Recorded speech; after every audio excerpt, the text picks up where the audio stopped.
I think that this particular play is, my part is written so beautifully, and the subject matter is so intense and closely related to experiences of real people that the more you learn about the actual history of the things that happen, the more that really helps you understand what David has written, what the character is experiencing and going through. So it's a pretty natural progression to just try and understand what the character's experiences are, and then allow your body to respond to that. So the emotionality that comes out is in some ways not as important as being true to telling the story, because I think that the emotional response and the resonance needs to happen for the audience rather than for the actor, which might be different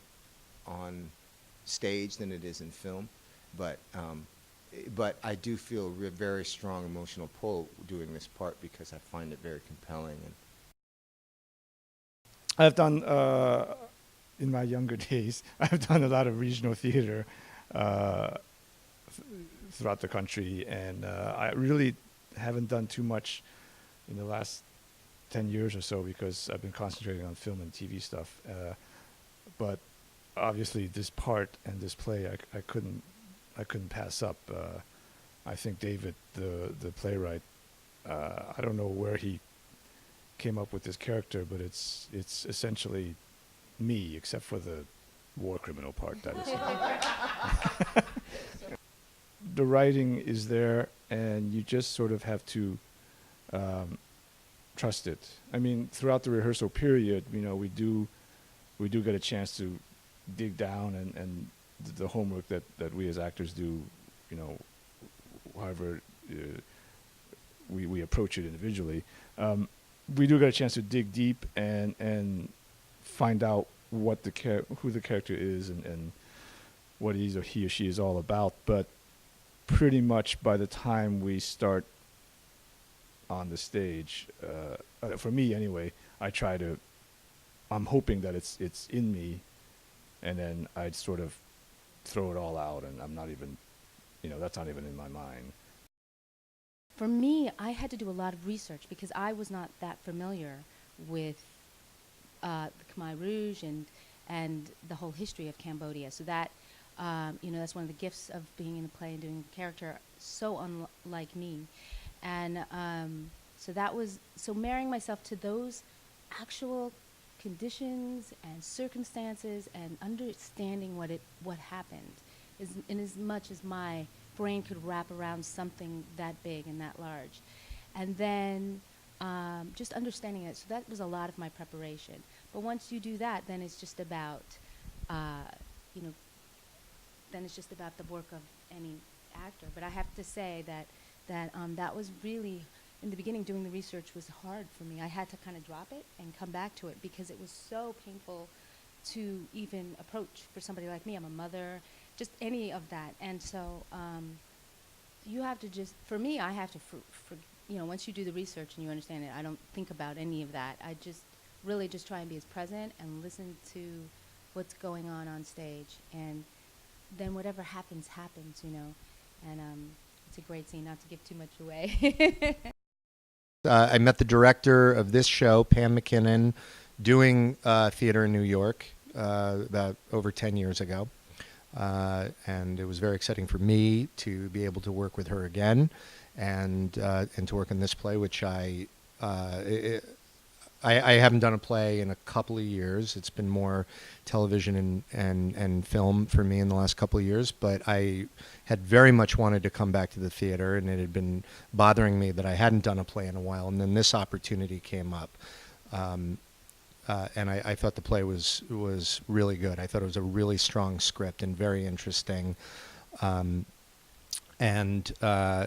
And as you said in the beginning, I thought one of the intriguing things about it was that it had 5 characters that all equally had strong storylines, which doesn't usually happen in a play.